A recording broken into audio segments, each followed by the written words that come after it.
Good morning, everyone. Good morning. Morning, Shane. Hi, Janet. We will get started in just a few minutes here.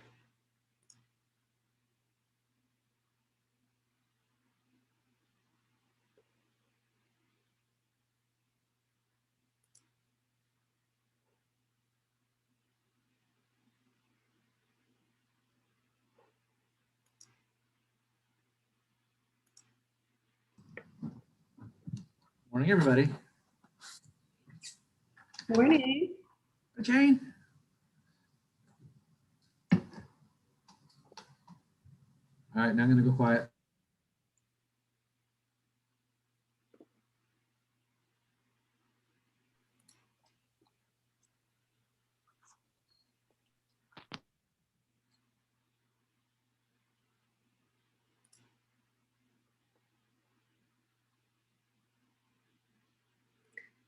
Morning to those of you who have just joined us. We'll get started in just a few minutes.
Okay, well, it's the top of the hour, so I think we'll go ahead and get started. I'm sure that more people will be joining us in the next few minutes. Welcome, everyone. This is Salem Climate Action Plan Task Force Workshop number 5. I am Kim Morrow, Director of Climate Planning and Resilience at Verdis Group, and I'm here with my colleague, Belina Bentledge. You want to wave, Belina? Morning, everyone.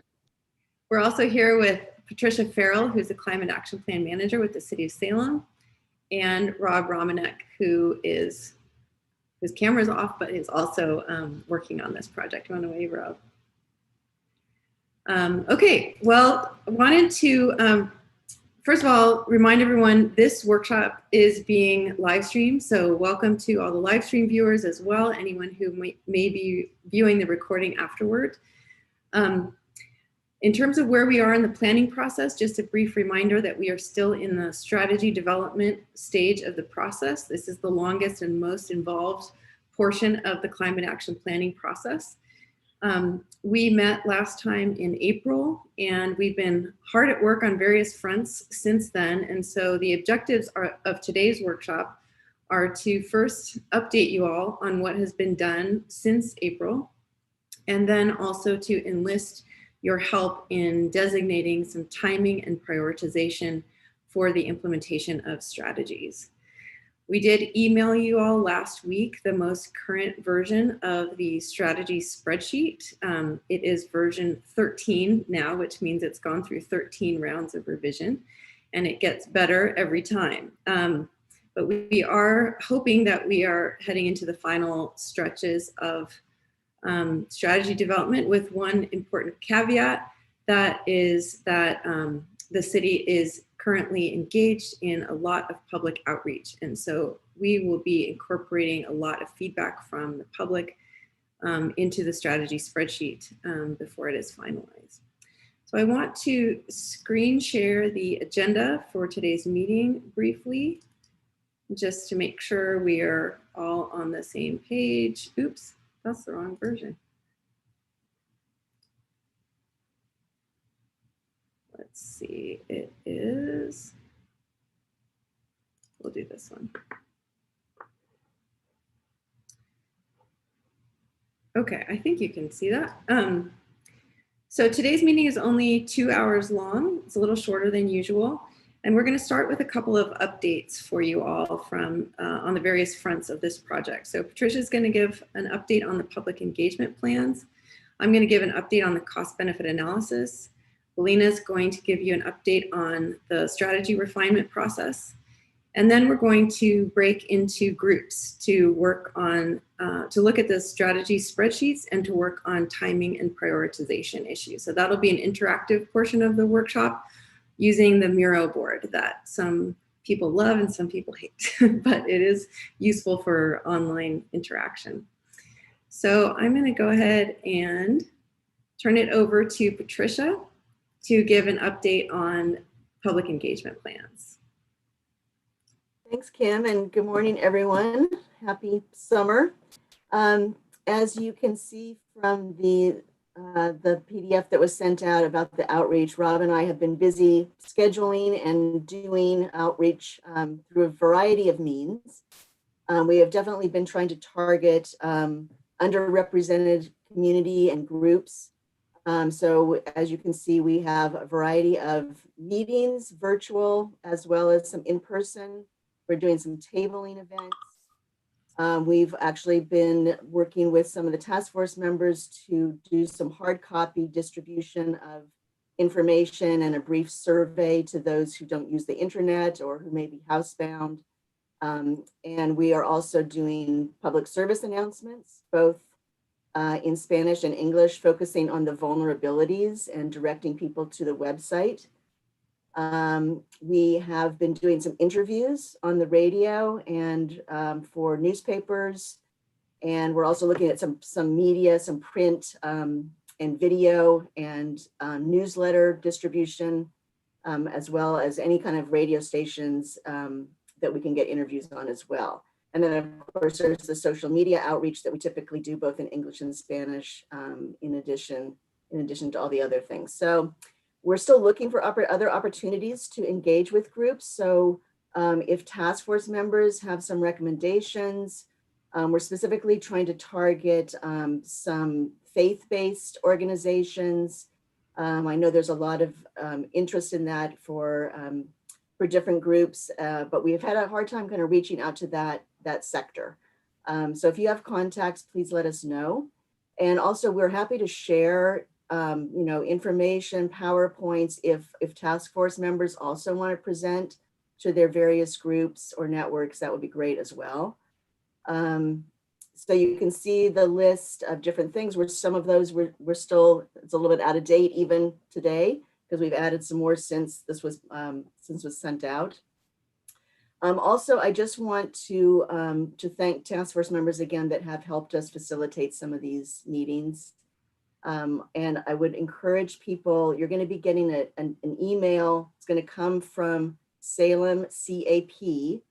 You'll be getting that shortly after this meeting, and it's going to have a link to the latest activity on the website, which is kind of the Get Involved, where it has the strategies and people can read them, they can like them, they can comment, they can add new ones. So I would really encourage task force members to keep an eye open for that email and don't hit delete, but please hit forward to other people that you know, your friends, other organizations. The more we can get the word out, the better over the next several months. And so with that, if anybody has any questions about the outreach.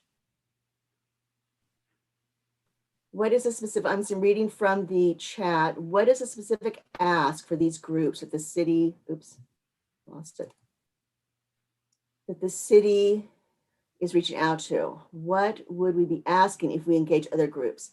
So what we've been doing is we've been giving an update on the process, where we are, the task force members, the vulnerability assessment, and then we are directing people to the activity, that there's still opportunity for engagement and input on the strategies. We're still open to new ideas. I think we've been getting some new ideas from, I just glanced at briefly at the at the website. So there is some interaction there, but we would like to hear from more people.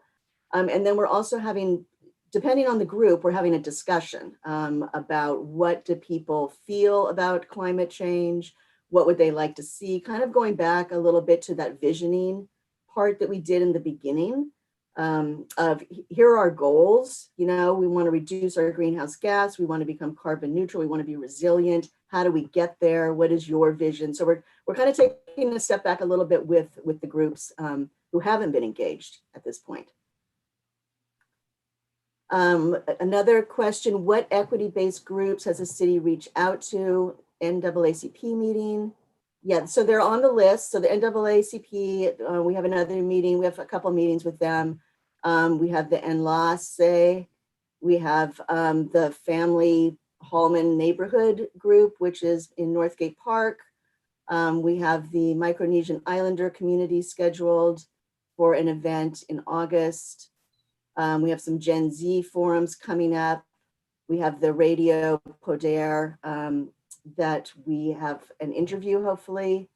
And then we're also have been asked or given approval to do an article in the Smoke Signals, which is the paper that the Confederated Tribes of Grand Ronde publish. And so if you have other ideas that we need to engage with, please let me know. This might be more of a question. I don't know. Does someone else want to read the, or? Sure, I can read it. What, how will those alternative visions be incorporated going forward? I can take a stab at answering that. We're going to incorporate all of the feedback that we get from the public into the strategy spreadsheets. That's what we've been doing the last several weeks. We continually get refined feedback from a variety of stakeholders. So it will just naturally feed into the refinement of the recommendations. Mike Erdman asked, what effort is being made to reach out to various business organizations? Patricia, do you want to answer that one? Sure. So we will be, if you would like one, Mike, we'd be happy to schedule one with the home builders. We're going to do an economic forum with urban development. They kind of bring together a bunch of different groups. I don't know when that is scheduled yet, so it's not on the list. We did an early meeting with Chamber of Commerce. And so we probably need to go back to them unless they're part, I assume they're part of that economic development group as well. And then we did have a meeting with the Willamette Valley Realtors in whenever that was, May. Yeah, and so if Mike, if you would like a specific meeting, I'm happy to do that. Tom asked about SCAN. Yes, and so I put out an all neighborhood association email request for meetings. I've done several of them, as you can see on the list. SCAN has not asked for one. I can circle back to them. I'll do another, another request. So yeah, we'd be happy to do any neighborhood associations. I kind of consider those the more traditional outreach. And so we definitely are doing those as well as trying to touch some of these other groups that we don't normally connect with. Okay, great. Thank you very much, Patricia. Thanks. We're going to move on now to giving an update on the cost-benefit analysis process. As you may remember from previous meetings, we have another group called Ecotone Analytics who are doing the cost-benefit analysis. And they have been really hard at work the last 8 weeks or so. And so the process was that we met with the 3 city councilors who are on this task force, Councilors Anderson, Nordyke, and Gonzalez. And we had a meeting in which they chose 10 strategies to focus on for the cost benefit analysis. And as we have mentioned in the past, the idea was to focus, well, first to point out the 10 strategies chosen for the cost benefit analysis are not necessarily the most important. It's not like the top 10 of all the strategies. It was simply the 10 that would make the most sense to receive a financial analysis on, specifically for the city council members, specifically for the purpose of helping them to evaluate potential future legislation that may come before them. So it's a pretty narrow technical purpose that we're using the cost benefit analysis for. So they chose 10 strategies that are specific to the city of Salem. In other words, they would impact the city of Salem's budget. And then they got to work, Ecotone got to work evaluating, digging in, doing a lot of interviews, getting more information on each of those 10. And through that process, they discovered that 4 of them were not appropriate strategies for the cost benefit analysis for a variety of reasons, which I'll go into. And so those 4 were swapped out by a different 4. So I'm going to show you the list. So this is the list of the first 5 of 10 of the ones that they are analyzing. These are in process. So the first one has to do with charging for parking. Oh, another note I want to make is just because the strategies are on this list doesn't necessarily mean they will be implemented. It means that they have been chosen for further study. And the city councilors felt that they would benefit from having more information on these to help them make a decision later down the road. So the fact that charging for parking is on here doesn't mean this is going to happen. It means we are gathering more information on what would be the costs and benefits and impacts if such legislation were passed. So the idea would be looking at the impacts of charging for city-controlled parking using a supply-demand model in the central business district. The second one is supporting energy efficiency and weatherization of existing buildings, so helping residents to weatherize and increase efficiency of their buildings. The third one is to start working on energy efficiency benchmarking for municipal buildings. So a comprehensive approach to increasing energy efficiency in city-owned buildings. The fourth is looking into the idea of implementing a gas tax. This is understandably a controversial idea, and there are a range of opinions, even among the city councilors themselves, and there was a lot of discussion about it. But as you may know, some other cities in the Northwest and around the country have passed a gas tax, and there is some interest in the Salem community of doing that in Salem. And so it was decided that it would be helpful, again, to have an analysis done, what would be the impacts if such a thing were passed. So that analysis will show a whole range of benefits and how they would accrue to various stakeholders in the community. The fifth one is to connect bikeways to really prioritize and fund the planned comprehensive network of bikeways so that biking can become a more reliable mode of transportation and obviously reduce vehicular emissions. The sixth one, similarly, is to complete Salem's Sidewalk Network with priority emphasis on areas within a half mile of a transit route. So this helps make public transportation more accessible, as well as, of course, walking. The seventh is to create bus and turn lanes for specific transportation corridors. The eighth is to increase tree canopy. The ninth is to make electric vehicle charging accessible to renters. As you may know, it's fairly easy if you have a garage to have a charging station installed. But if you live in an apartment and you don't have a garage, it can be very challenging to own an electric vehicle. So this strategy looks at making charging stations part of the development of new multifamily residences. And the 10th has to do with incentivizing solar construction. This would be a requirement that all new commercial and multifamily housing would be built solar ready. That means that it has the electrical hookups all ready to go to just install solar panels. It doesn't include the solar panels, but it includes the infrastructure so that the building owner can install solar panels. So these were the strategies that were replaced. One was to remove setback requirements. And I'm not sure if it's helpful if I read this whole thing, but the reason was that when we dug into it, we found that the city code already has maximums, parking maximums, not minimums, or I mean setback maximums, not minimums. And there were obstacles in terms of making this have a manageable scope for analysis. And it also potentially conflicted with other strategies in the plan, such as wanting to incentivize urban tree cover.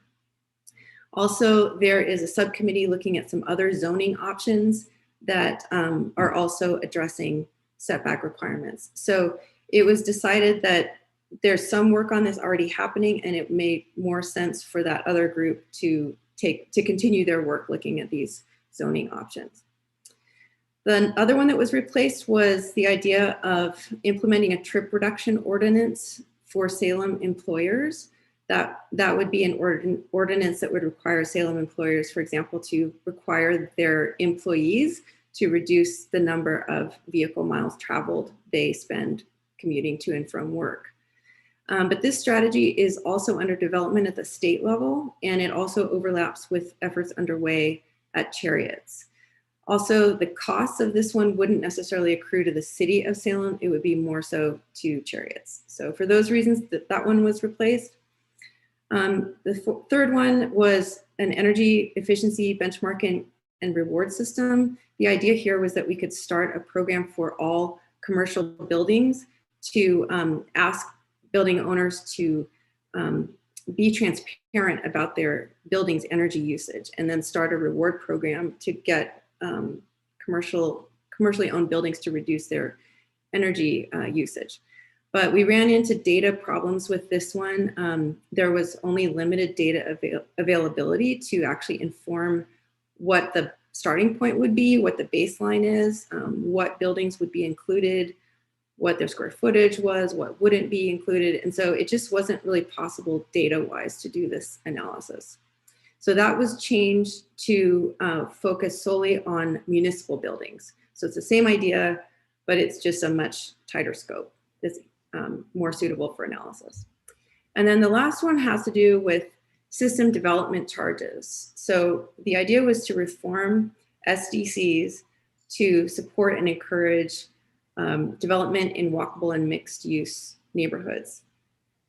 So the reason this received a lot of discussion, the city is essentially already using SDCs to encourage mixed use and compact development. And there's also work that's already being done related to stormwater runoff. And it ends up being quite a complex issue of overlapping regulations and work that is in process. Robert, would you like to say a word about the memo that has been prepared, and anything else you'd like to say about this one? Kim, I have a question. Are you taking clarification questions on the strategies or not? You mean right now from you all, if you have clarification questions on this? Yes. Sure. I just had a question on number 2 on the energy efficiency. I guess you have to roll back. When it says the CBA will focus on the city providing energy assessments, does that mean the city would actually provide energy audits for homes and businesses? No, probably not. It would probably be the Energy Trust of Oregon or a partnership with the utility. Okay, all right. Okay, back to the SD. Kim, excuse me. I have a question too. Sorry. Sure. I can't find the raise hand thing. Oh. I want to talk about 2 things quite briefly. The first one is the 3 counselors, we each ended up agreeing on, I would say right away, 6 to 8 areas. So we had a lot of agreement on that, and then we kind of horse traded on coming up with the final 2. And I thought it went very well. The other thing is with respect to the gas tax. I'm the chair of the city finance committee, and we've already started looking at ways through an equity lens, because the gas tax affects the people who are often at a lower income and need to use their cars because we don't have transportation system. So the finance department is already looking at ways, if this has to be passed by the people, but we would have some sort of program for a rebate or some way to reimburse folks who are on the lower income scale. impacts, and that's not good looking at it through the equity lens. Great. Thank you so much for that clarification, Tom. Okay, now let's turn to the SDC issue. So SDC's, Robert Chandler, Assistant Director of Public Works. And as Councilor Anderson can certainly attest, SDC, Systems Development Charges, which are applied to 5 of our lines of business: parks, transportation, water, wastewater, and stormwater. The methodology and the policies are really complicated and complex and wrapped around local and state laws. It doesn't really lend itself all that well to a cost benefit analysis. It's much more of a policy merits and trade-offs. So it was initially incorporated among the 10 by the 3 councilors. We looked at how it might play out and decided for a variety of reasons that it should be swapped out. We received some good questions from the task force member on SDCs, and we wrote down a response, not just to the person asking the questions, but also basically to the entire task force on SDCs is one of those things where once you get started, once you get down below the surface, you go from a 4-page memo to a 25-page report with a half dozen appendices. So we've crafted a 4-page memo from our city experts to Kim that we'll release to you all later, so you get some more background information. We just finished it yesterday, so that's why you don't have it today, among other reasons. We'll get it out so you get more information. And just as Kim mentioned earlier, just because something is not on the list for cost benefit analysis, a triple bottom line, social, environmental, financial, doesn't mean that it's not under consideration. And in fact, we're looking at SDC changes that we're considering even independent of the results of the cost benefit analysis. How'd I do, Kimberly? That was great. Yeah. So just to reiterate, Robert's team has prepared an in-depth memo on this subject that goes into a lot of the details. Very dense, but very helpful. And we'll be emailing that out to you after the meeting if you'd like more information on that. Okay. Just to finish up, this was a list of the meetings. The Ecotone team has had a total of 16 meetings with subject matter experts to really drill into these 10 strategies. There's a whole lot of detail that's being discussed to make sure that the analysis is complete. I have more detail on that, but we're a little over time now, so I'm going to turn it over to Belina to give an update on the strategy development process. All right, thanks, Kim. And thank you to everyone who has participated in the strategy development sessions that we held in May. I know Kim sent out an overview document of the process, but in case you were too busy focused on reading through the revised strategies and you didn't read that overview, I'll go ahead and give a verbal update here. So with the goal of further refining the strategies that have been developed to this point, we went through a process last month to gather feedback on this current list of strategies. So in mid-May, working with the city, we sent out invitations to city staff members, as well as many of you on the task force, to join the continued strategy development sessions, and these took the form of focus teams. So these focus teams were organized in the action areas for all of the strategies. So as you see in the spreadsheet or the PDF version that Kim sent out, those action areas are land use and transportation, energy, equity and frontline communities, that's shorthanded to community in the spreadsheet. And the final group is procurement and waste management, shorthanded to waste in the spreadsheet. So focus teams were asked to review all of the strategies in their action area. Specifically, those prompts were about wording. So is the language, intent, focus of the strategy clear? How might it be reworded for clarity and impact? What's missing from the strategy? Could it be combined? Does it need to be moved? We also asked about scope and relevance. So wanting to make sure that strategies are relevant to the current context in Salem and the county and the region. So making sure that we consider existing policies, programs, and practices. We also asked for a review of co-benefits, cost, priority level, and time frame. But most of the conversations focused on wording, scope, and relevance. And then finally, we asked for new strategies. So recognizing that it's a pretty comprehensive list, about 150 strategies total, but not to say that things couldn't be missing. So we asked for new strategies, and focus teams got together in late May.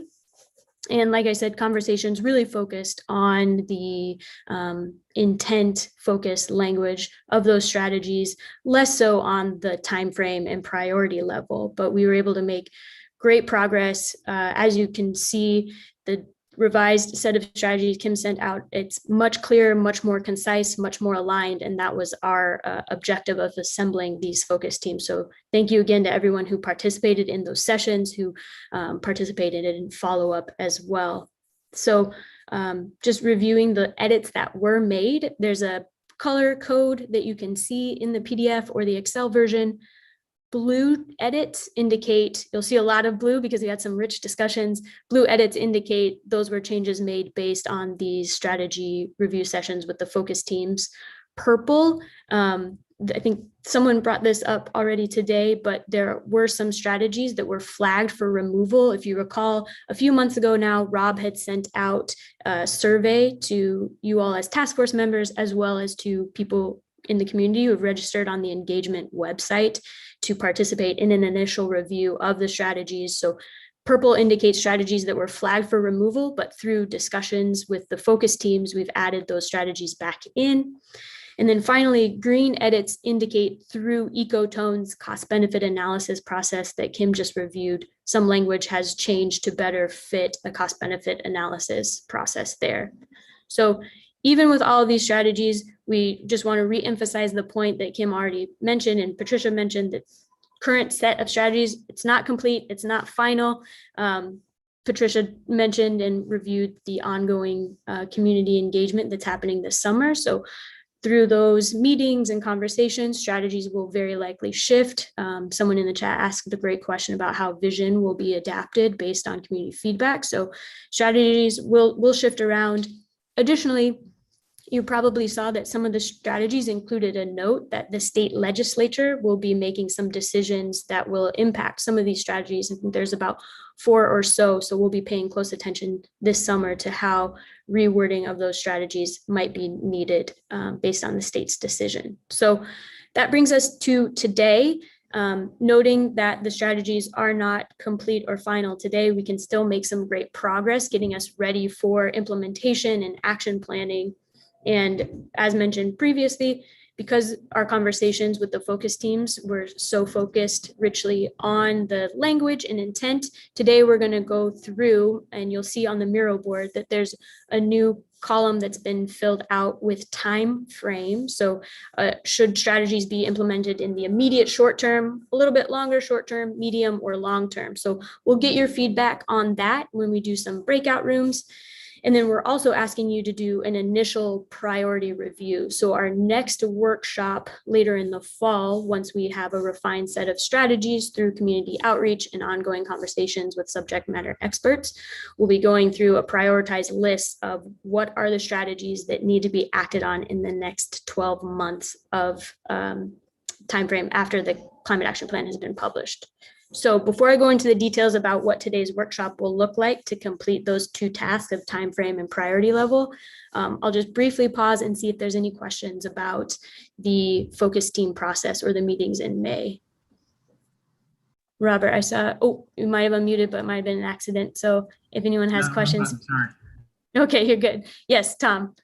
I'm almost embarrassed to say this if I were capable of being. I'm on the legislative subcommittee of the city council, and we have been following the net zero building code bill that is going through. And I don't know the number of that bill. It might be 2180.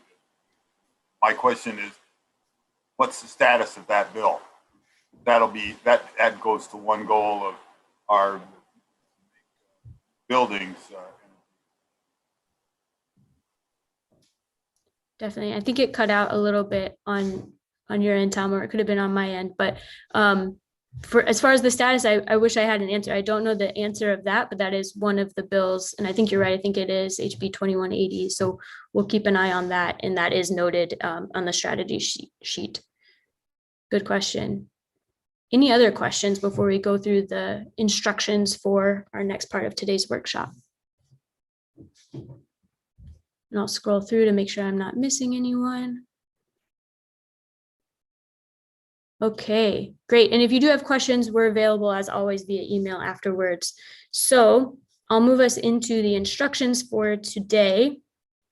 And let me toggle my screen over and I'll do a share screen so we can look at the same thing together.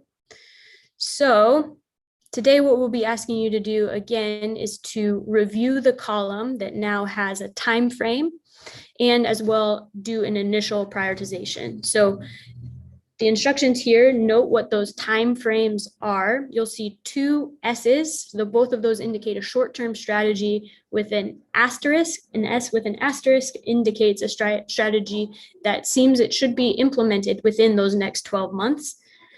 The S without the asterisk would be after those 12 months, but still within that immediate but 0 to 10 year time frame. Medium term strategy would be implemented in the next 10 to 20 years.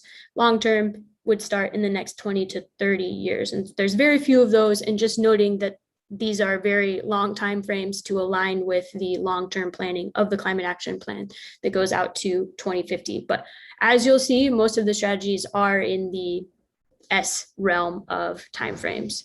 And then priority level, I will zoom out on the Miro board so that we can see. So I'm going to zoom into the set of energy strategies here. Please bear with me. Hopefully no nausea is induced by zooming and scrolling.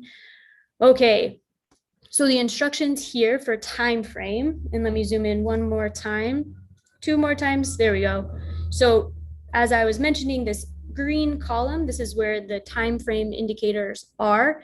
In your groups, when we get to breakout groups, you will be instructed to take a yellow sticky note, and let's say this strategy up here has an S asterisk, and let's say you think, you know what, we could move that to medium term. I think we need to wait on that.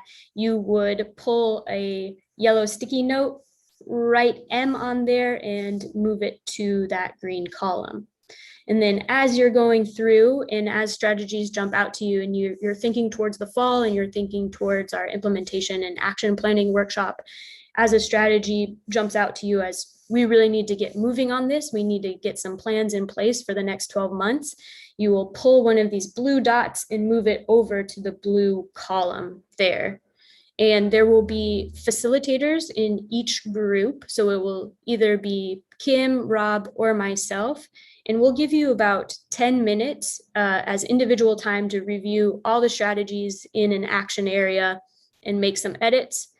And we'll be doing, I'll zoom out here, we'll be doing 2 rounds of this. So in round 1, you'll either join the energy group, the community and equity group, or the natural resources group. And so these numbers here with each of the action areas will correspond to the Zoom room. So when Kim sends us to the breakout Zoom rooms, you'll be able to join room 1, 2, or 3. And again, these correspond with the action areas here.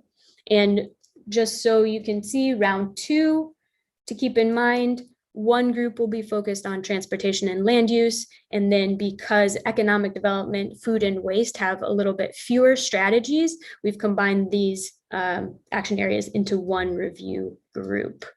So I'll keep the screen share up so you can remember which groups go with which Zoom room. And let me check the chat and see if there's anything to address here. Miro board, thank you for sending that. And then Janet, good question. I see that was answered. All right, so any other questions before we get started, or anything, Kim, that I might have missed? Yeah, I was just gonna say, we're inviting you to just self-select which group you'd like to go into. So, we've done this before. So if you know you have energy expertise, please go to the energy group. And if you'd really like to talk about equity, go to the equity group. And just remember, like, if you really want to talk about transportation, that is coming up in the second round, same as waste, food, and economic development. So for this first half hour, we're just asking you to choose between 3 groups: energy, community, and natural resources. And Okay. And then Kim, just to reiterate, then later in the meeting, we're going to come back all together and have a discussion about the results, right? Yes, thanks for that reminder. We'll spend the last 40 minutes or so of the meeting just in large group discussion and debrief. So don't worry about the instructions. We three facilitators will explain that once more when you get into your breakout room, what you're supposed to do. Okay, so I'm going to open up the breakout rooms, and you just should pop up a window and you just choose which one you'd like to go into. So here we go.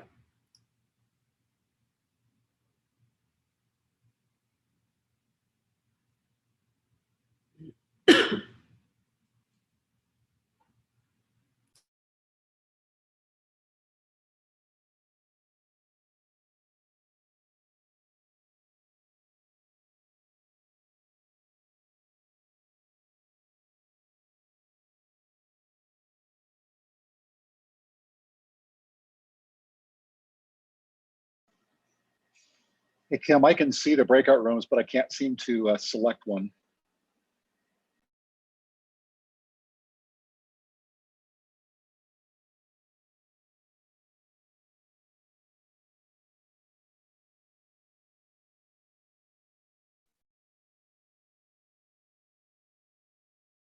I can't see the breakout rooms now.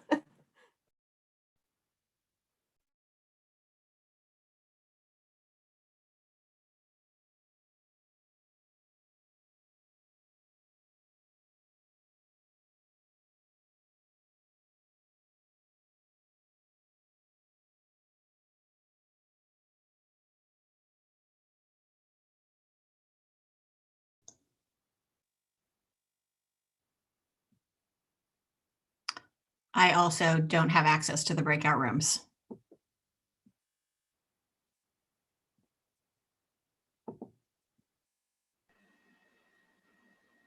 I'm on a Mac. I don't know. Does that make a difference? Julie, are you on a Mac as well? I'm not, I'm on a PC. Okay.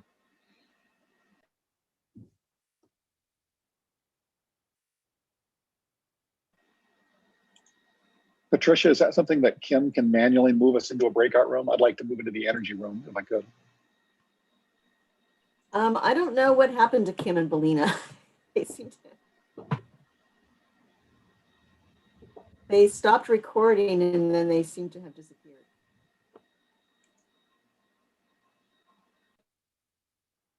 Yeah, I don't see them. I don't see how you have access to the breakout rooms either. It should be, there should be a little button along the bottom where there's that menu choice that says participants chat, screen share, record reactions. There should be a button right there that says access breakout rooms, but I don't have it. Yeah, I have the button that says breakout rooms, and I can see who is in the various rooms, but I cannot select one. I'm But you can't get to it. double-clicking on energy, for example, and nothing happens.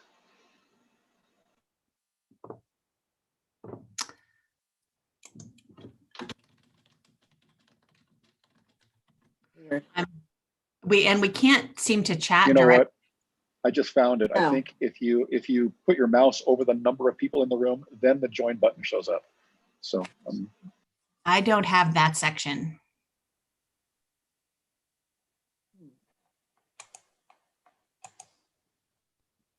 Let me see if I can get hold of.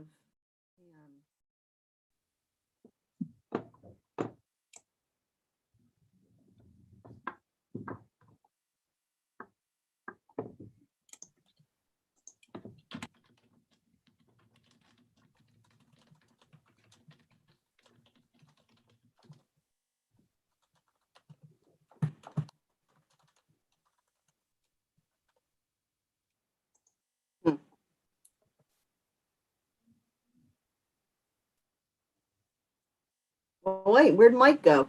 Did he get access? I think he found it. What's wrong with us? I don't know. I've had this happen in other meetings where people show me the screen, how theirs looks, and I don't have the same screen. So I don't know if there's something wrong with my version of Zoom, but I've had this happen before. Huh.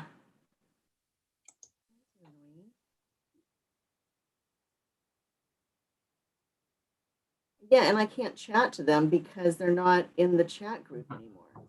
I'm just looking, there's a user, I just Googled, in the navigation room, there's a user setting that is a breakout room option. Where is that? That's if you're the host though, right? Well, I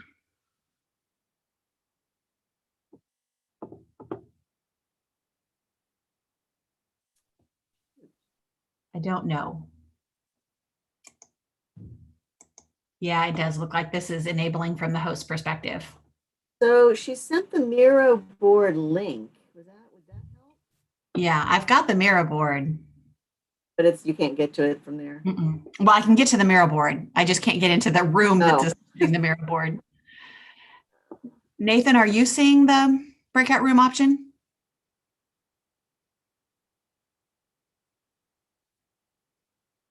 Oh, sorry. I see your Nathan Good Architecture. I don't know if I've got your architects. I don't know if I've got your name right. Yeah, that's him. Okay. I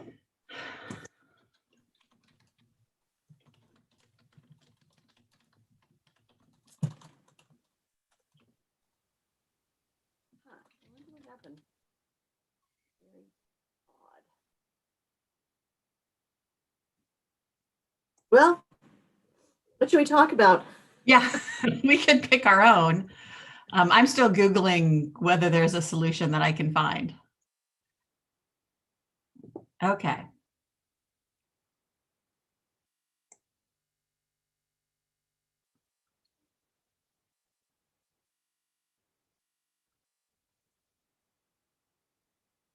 If you're using the web client rather than the desktop app, you can't join.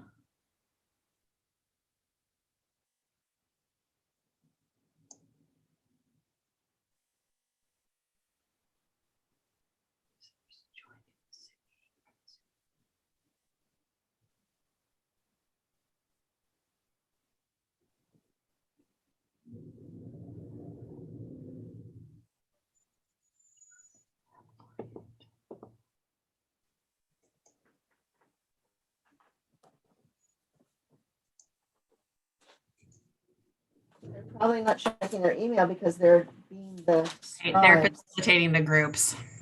Yeah. Rob as well. So we're stuck. I'm wondering if I have like if we have an outdated Zoom application, maybe.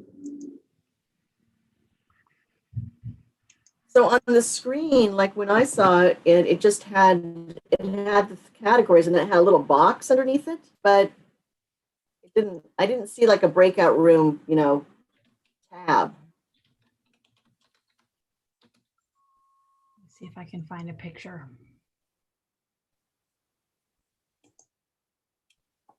How's it going, Nathan? You're on mute.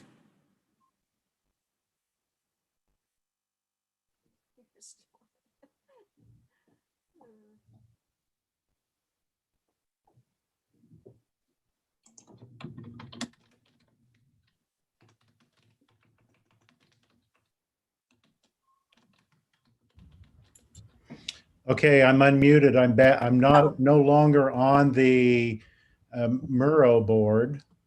I went back to our streaming because it sounded like nobody could hear me when I'm on the Miro board. Oh, that's interesting. So the Miro board, nothing's happening on the Miro board right now except people just moving around trying to connect. I think they said there might be some individual time to read the strategies and think about the strategies before they started having conversation. So it's possible they're doing that. But you can't get in to let them know that we're still trying to get in. Yeah, so I just dropped a comment onto the Miro board, but when I was in the Miro board, nobody could hear me. So, what are the two of you doing? Well, right now I'm still Googling solutions to this problem. I don't even see the link to the Miro board anymore, more in the chat. So, Oh, did that go away? yeah, so I don't know. I'm not doing much of anything apparently. Oh, here we go. Here's the.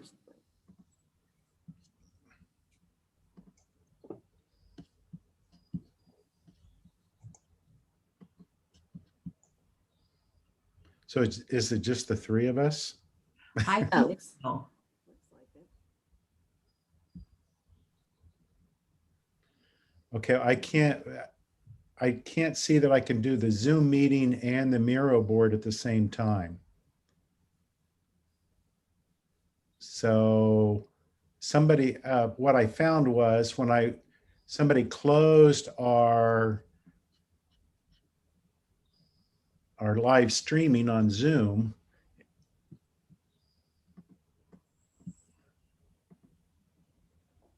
so if I go to I go back to the Miro board, I'm going to lose the two of you. Well, I don't know. I'm in the Miro board now. So you're on both. I can Yeah. see the dots and stuff, but it's like there's no breakout rooms. It's just the spreadsheet. Is that what you're seeing? Yeah. I'm now seeing people starting to drop dots. Dots being played. I see dots on categories. Correct. Can you move a dot to any of them? I can. Oh, okay. Well, I guess we're just going to go for it that way, huh? One of the things I did was I signed in up in the upper right-hand corner, Uh, and it launched a different version of the Miro board. But there seems to be a lot of activity going on the board now. so it looks like there's just energy and I just see energy. Yeah, there's also a lot of activity on community and equity. And Oh, I that see. brief Oh, paper. okay. All right. Well, so then that we just have to go into the one and try to do it that way. Right. Okay. All right. Yeah. So it is working. We better hurry up. Well, Stop I talking. think they're probably in the breakout rooms having discussions about those groups. That Yeah. they're probably Well. talking about it along with, yeah, I found something that says you need to be updated to the latest version of Zoom. Well, But I think as long as you can get into the Miro board, I think the most important thing is the dots and the go to your section that you want to weigh in on and go ahead and start doing that.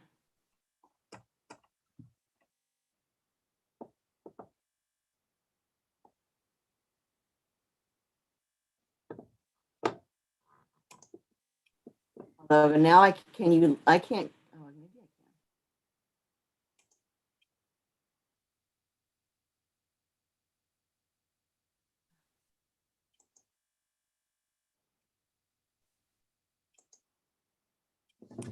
Can't move a dot. I can't drag them. Can you?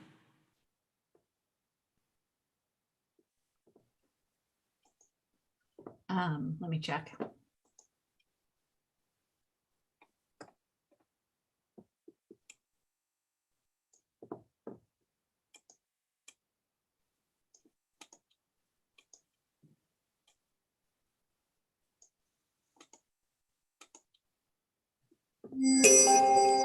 Oh, time's up. At least we'll get to go back. Yeah. Yeah. I discovered that I can drag them. Oh, you can?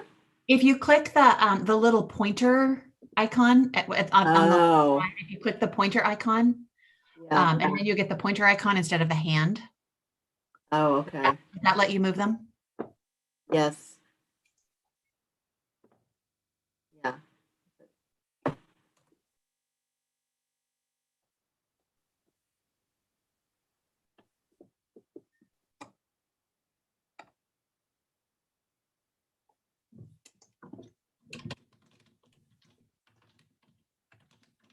Have they come back? It said time's up, so now they must be talking about it, huh? Yeah. Oh.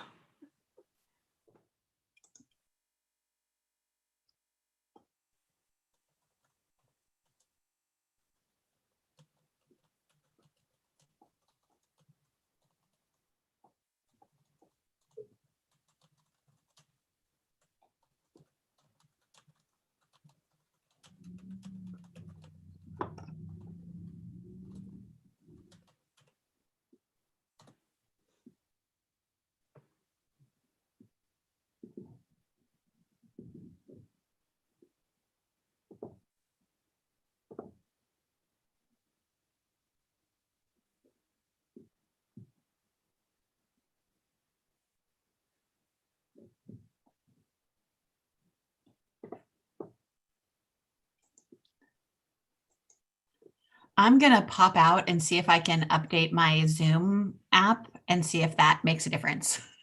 All right, good luck. Thank you. We'll see.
Hi, Greg.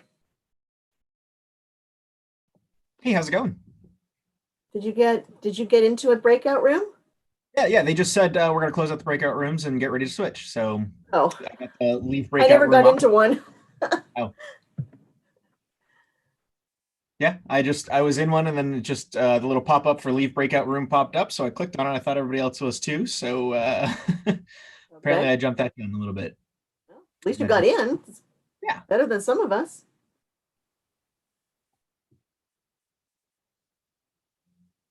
There we go. Everybody's coming back.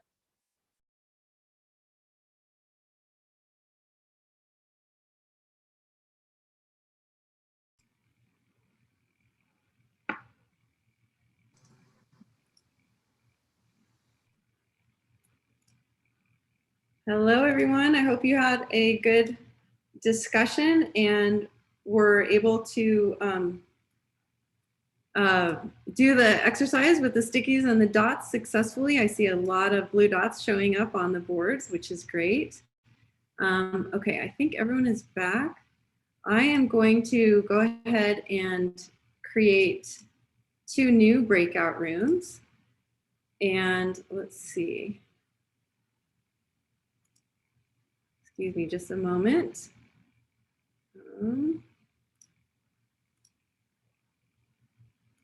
Okay, so the first one is going to be transportation, and Belina is going to facilitate that one.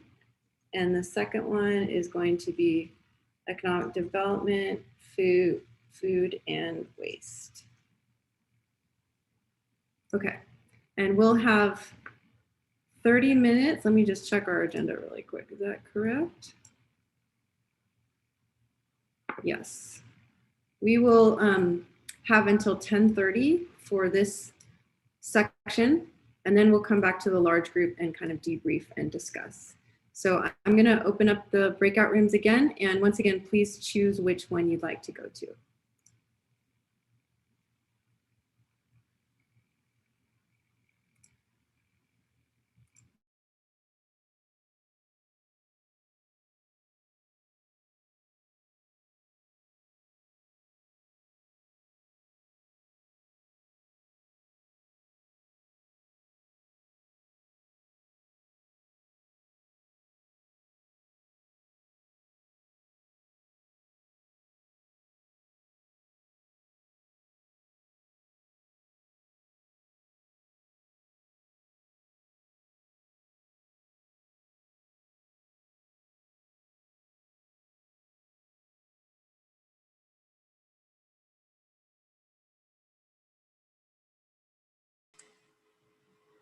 Have the breakout rooms open? Because I don't see any.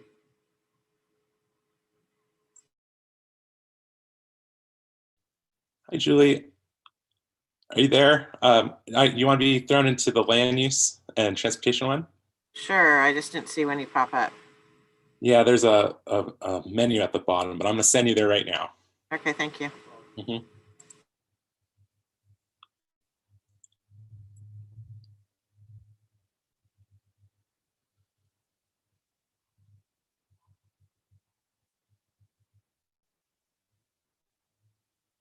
Tom, can I send you to one of the groups? Rob, You're I on keep mute. trying to join transportation and I see the menu at the bottom. I click it, I click join, nothing happens. Here, let's try this. Maybe I can help. Okay, good. Here it is. You're inviting me to join and I'm going to.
Patricia, can I send you to one of the breakout rooms?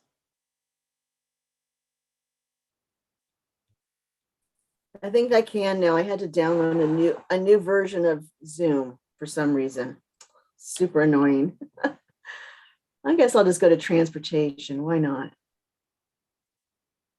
How did yours go? Did you have people? Yes, yeah. It went well.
So your section went okay, Ron?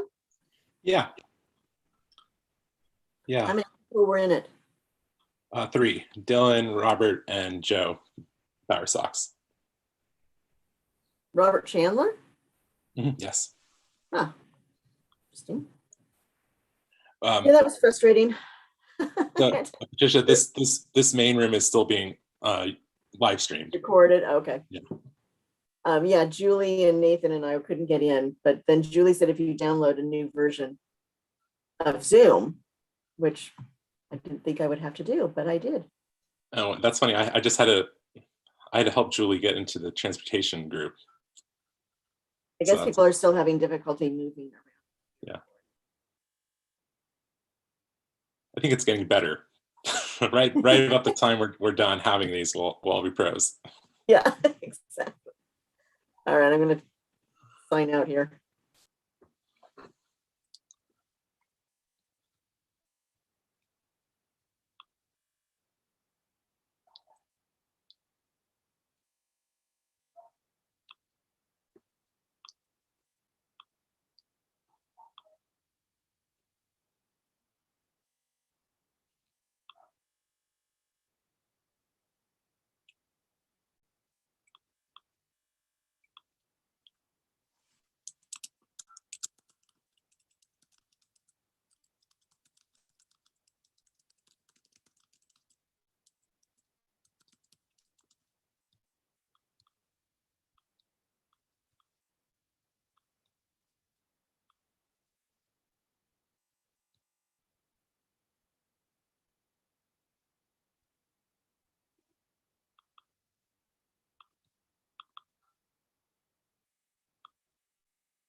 Hi, Ian.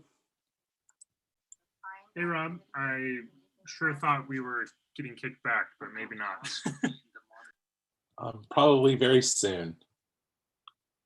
I see a timer has 15 seconds left, so just a moment. Got a little too trigger happy then.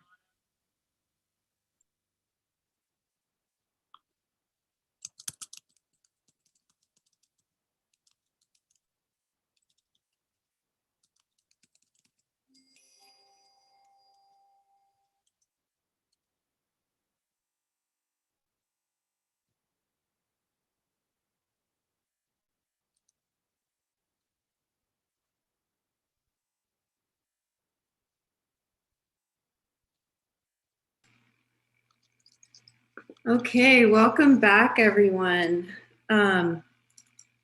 Just a quick note to Kaylee. Sorry you just got cut off in our small group, but I captured your idea and I've got it on the board.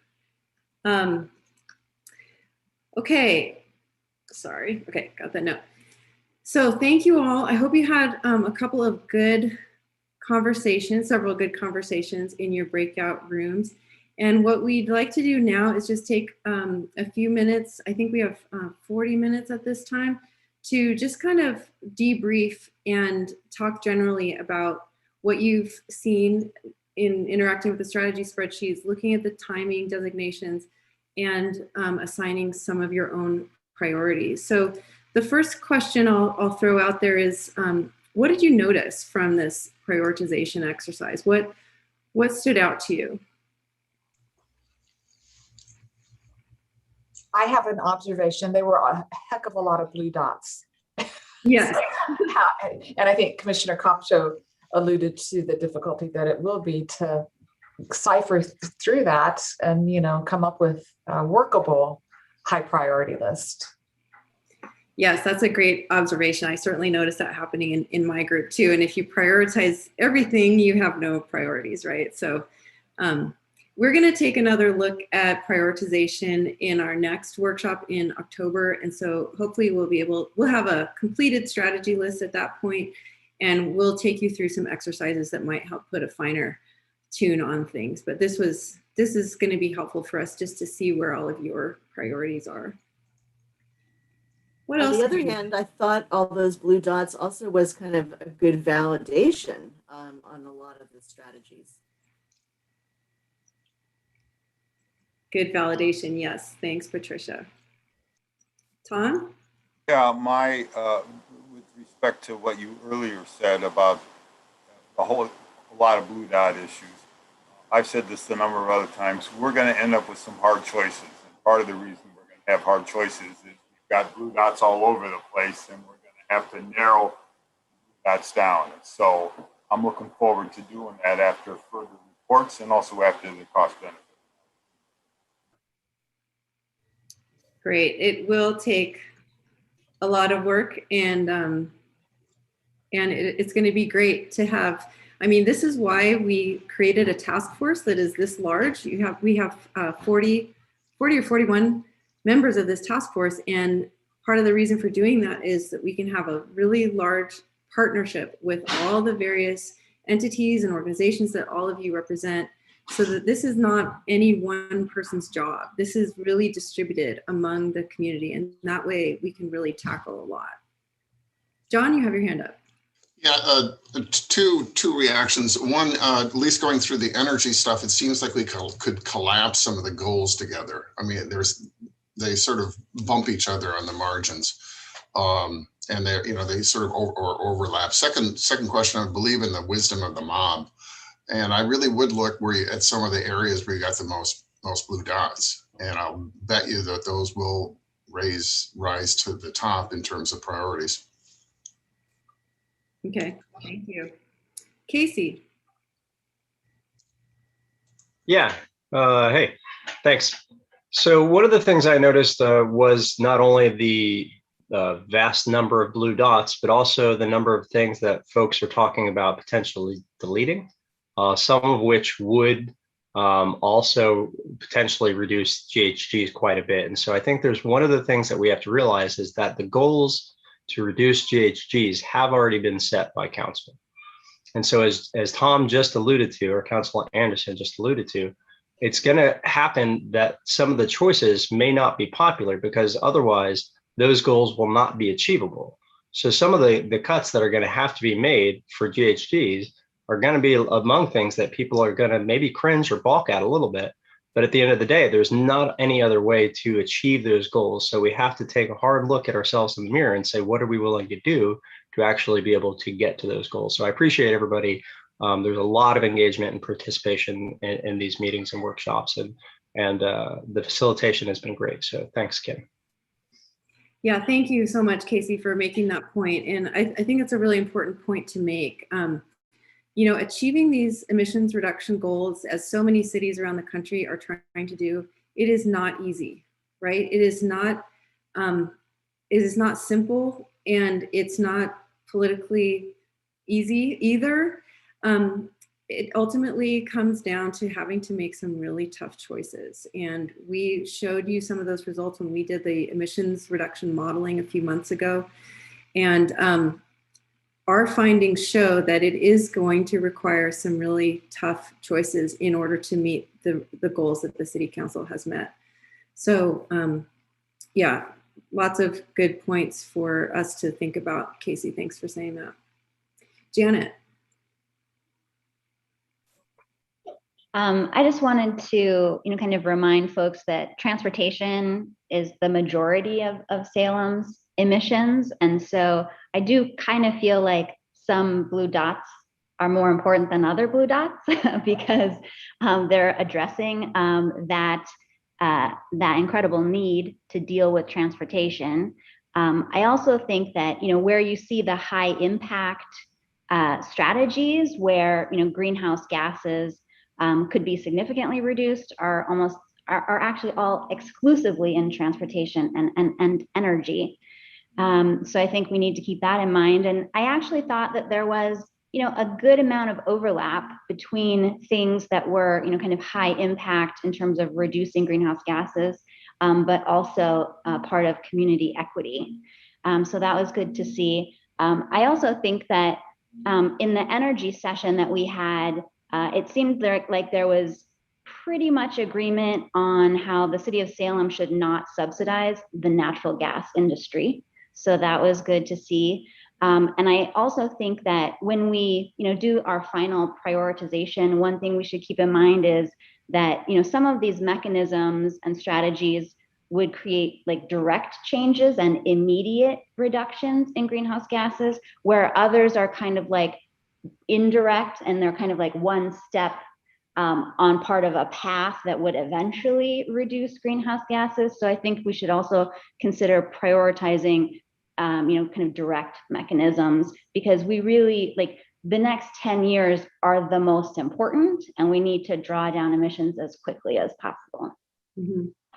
Yeah, that's a great point, Janet. And it's important to get the balance right, because obviously the easier things to do, we want to get started on those right away. But at the same time, it's really important to lay the groundwork for the longer term, more difficult, more impactful actions. For example, all those that might have to do with building out the transportation infrastructure. We're going to have to get started on those too right away. So yeah, it's a balance, and that'll need to be worked on by everyone too. The next question is, when you think towards implementation, what makes you feel energized about the ideas on this list?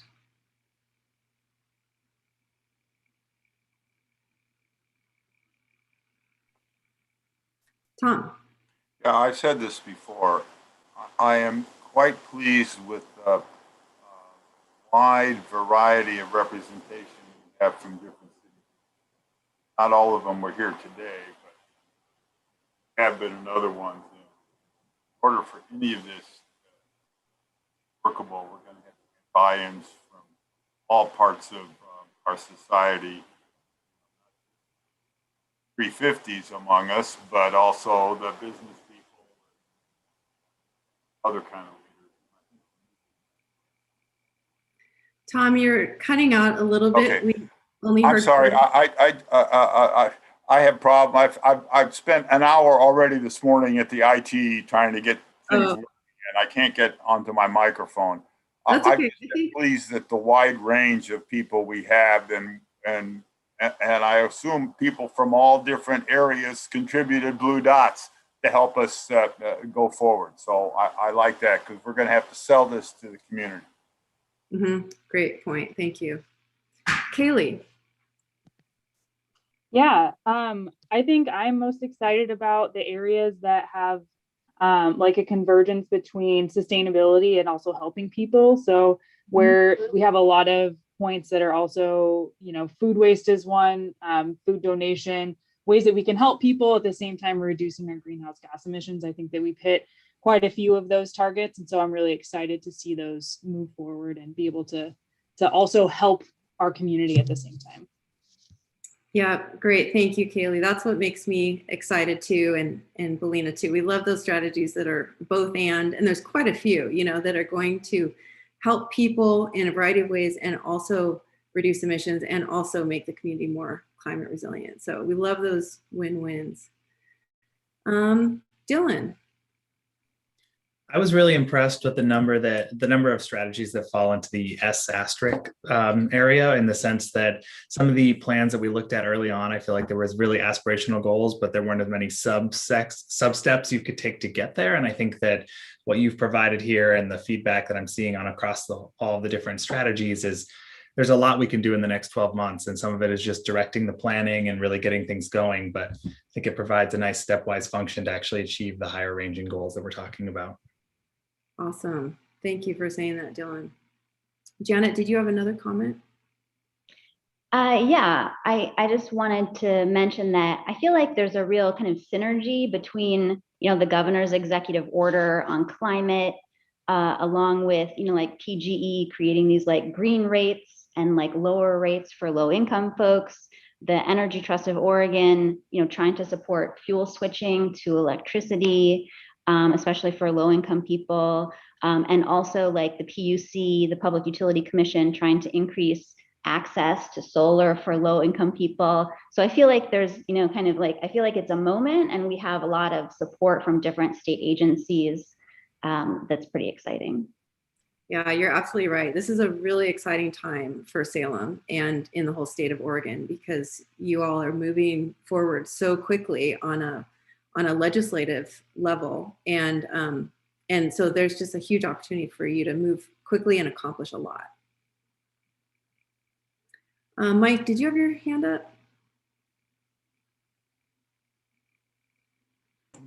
I only had my finger up for supporting what Dylan said about how impressed he is, as am I, that some of these strategies can be at least started in the very near term. But go by what someone else said. I think you were just saying, Kim, about how Oregon's kind of gotten a lot of momentum. I think it's because in the last year, with the forest fires and the drought, everyone is it's finally hitting home that climate change is affecting our lives, and we do have to make some serious changes.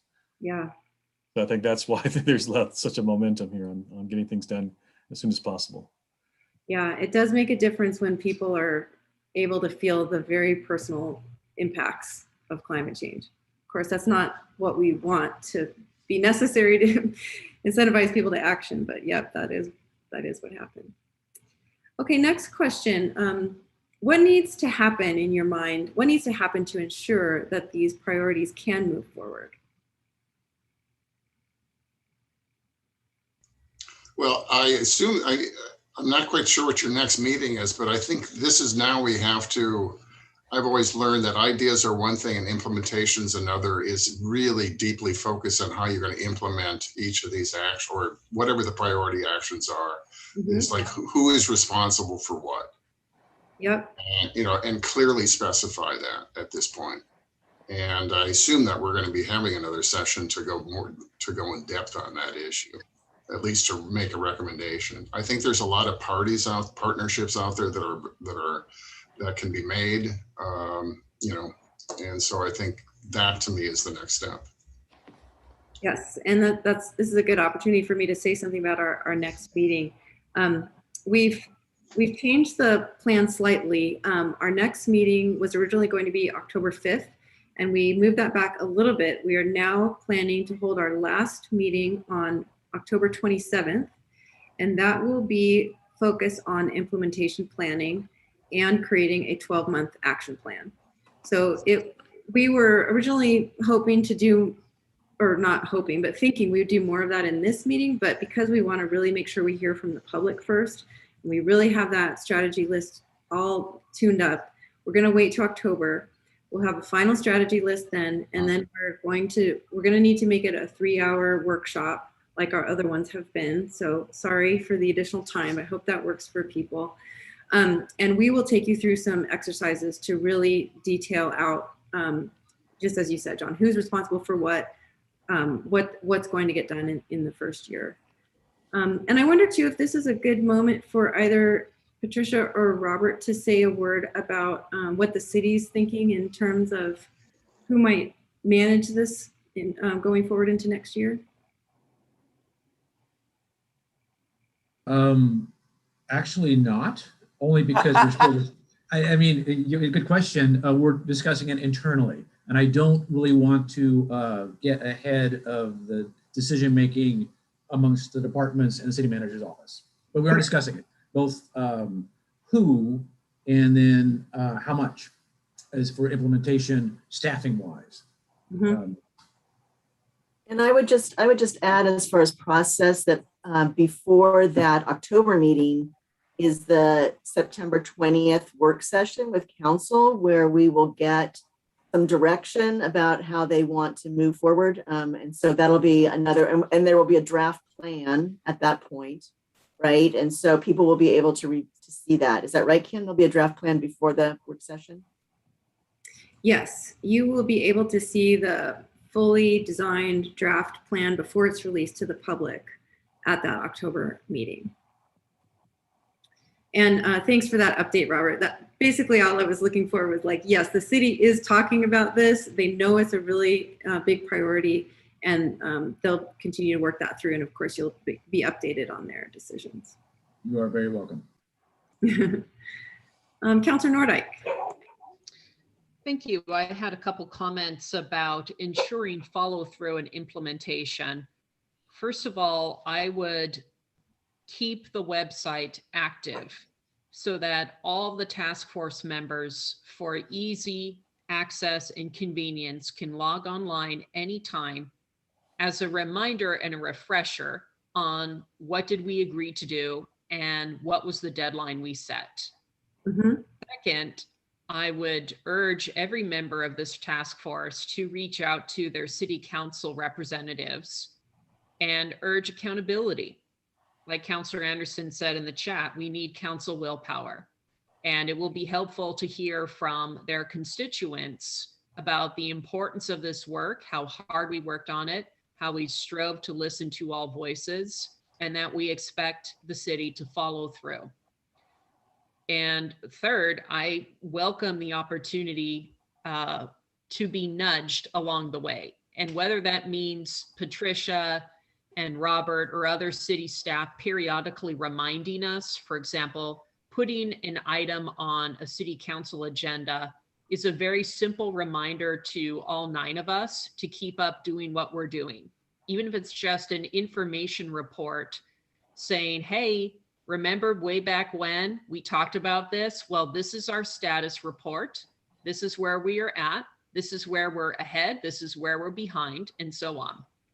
And as we know, there are other stakeholders here, other organizations that are going to be tasked with things. And I don't know who would be the best person to remind and nudge those organizations to continue with their own follow through. But this is a situation where if everyone keeps oaring in the same direction, we'll implement all of these, right? So the weakest link can drag everyone behind. I don't have great ideas as to who gets to be that person, although I play bad cop in my day job all the time. So I'm happy to help collaborate with these partners, community partners, after this has expired. But I dare say there may be other volunteers or city staff who would be willing or voluntold, at least, to assist with that. but implementation is everything. We put a lot of thought and time into this. There's a lot of lived experience and expertise from so many backgrounds here, and I don't want to see this good work go to waste. Thank you so much, Councilor Nordyke. Yes, Leslie's clapping. Let's all clap. Excellent points. And I think it's top of mind for all of us to make sure this stays a priority, stays top of mind for everyone in the community. Janet said in the chat, translate the climate action plan draft into Spanish. Yes, that is the plan. We have been meeting preliminarily with our designers already, and they are designing the English version with lots of white space, because I learned something I didn't know. The Spanish language actually takes up more space than the English language. So we're designing the English one with lots of extra space so that the Spanish can flow into the same design. And Kaylee said, hire a city staff person to lead this effort. Yes, that's what we were just discussing. I believe they plan to do that, and you will be updated on that. Casey says, other cities have amended their codes to alter their planning commissions to planning and sustainability commissions due to the overlap of climate action. Might not be a bad thing to consider. I love that idea. Great idea. Any other thoughts on what needs to happen to ensure these priorities move forward?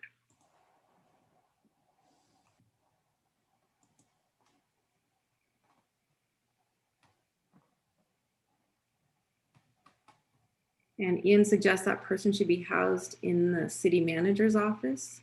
Great point.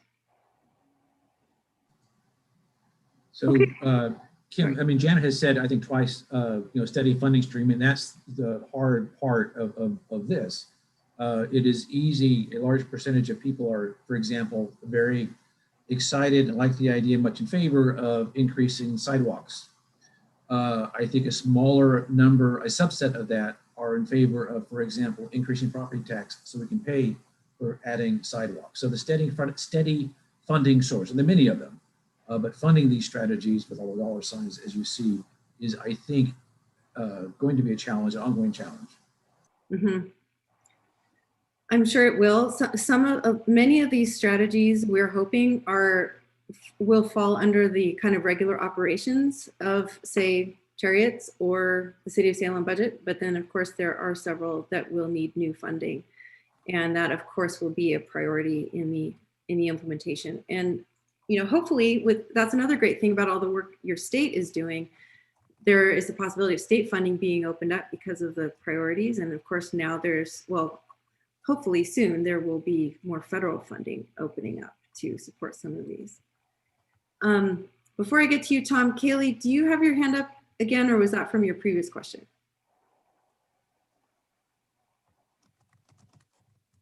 Okay, let's go to you, Tom. Thanks. This is sort of redundant, but as the chair of the Finance Committee, in response to what Robert said, we are looking at various strategies of how to funding, and some of those strategies could well affect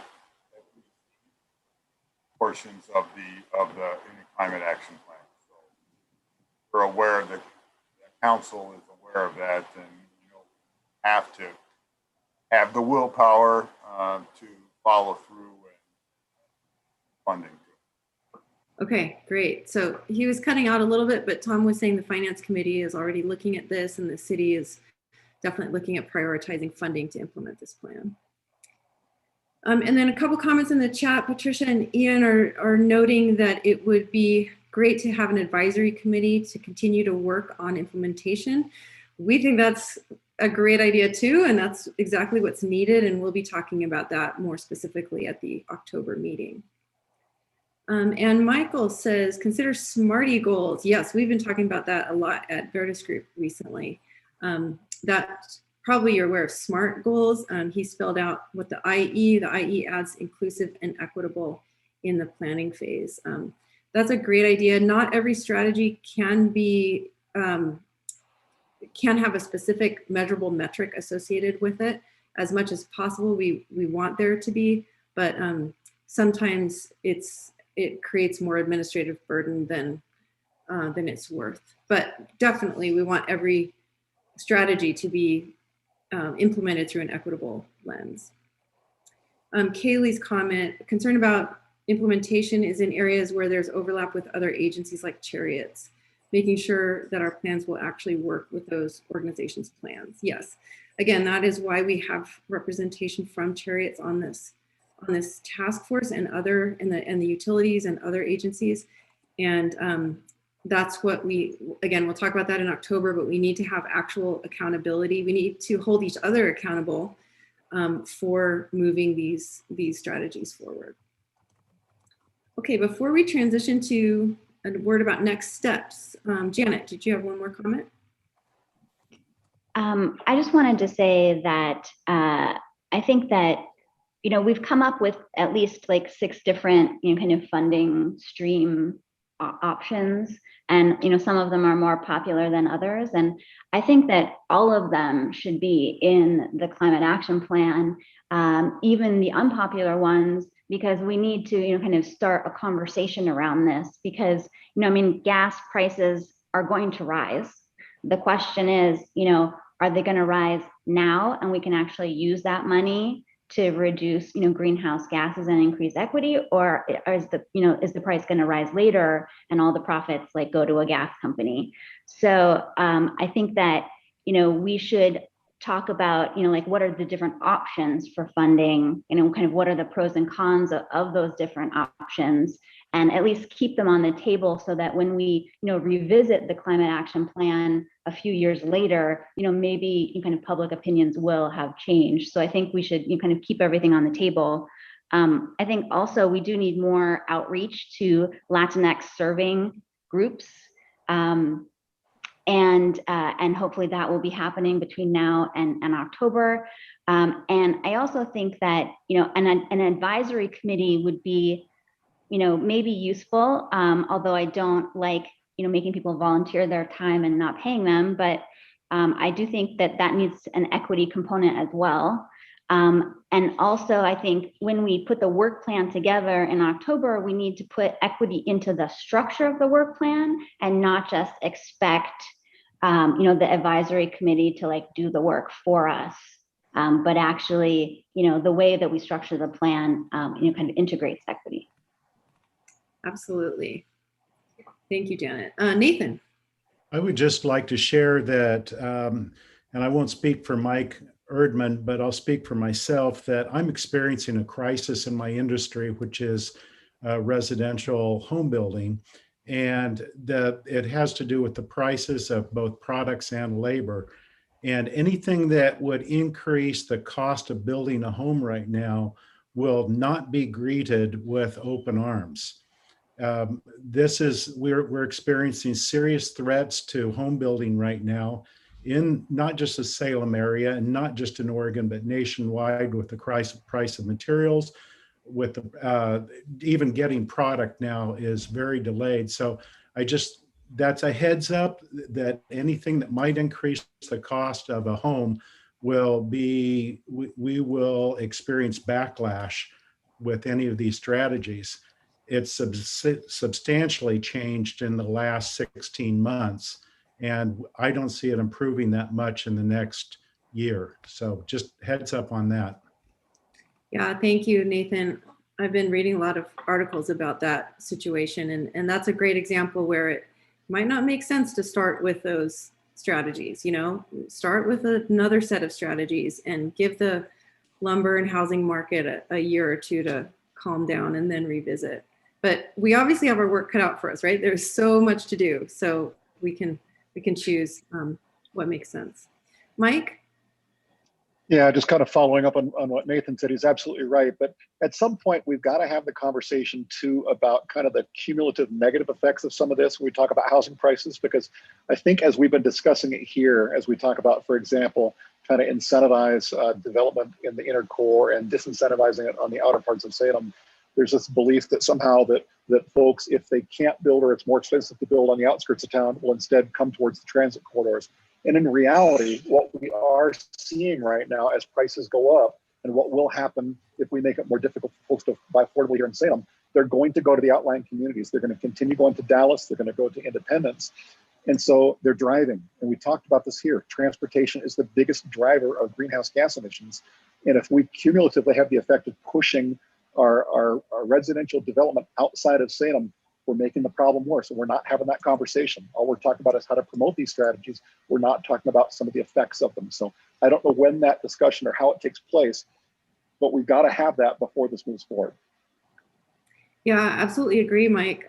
Every conversation, you know, when it gets into the weeds, when we're actually like talking about moving specific legislation forward or specific policy changes, that's when we really need to dig into the implications and look at what those actual effects are.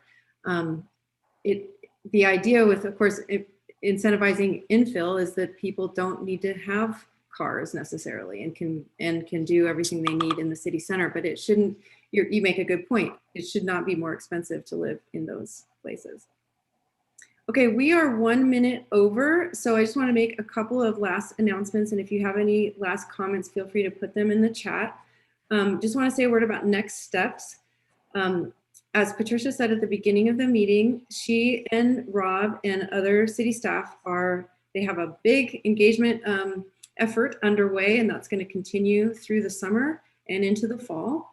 If you have suggestions of groups that you think they should visit, and or if you yourself would like to represent this project at your own workplace, community group, whatever it might be, please communicate with Patricia. She can probably hook you up with a slide deck and help you get the word out about this.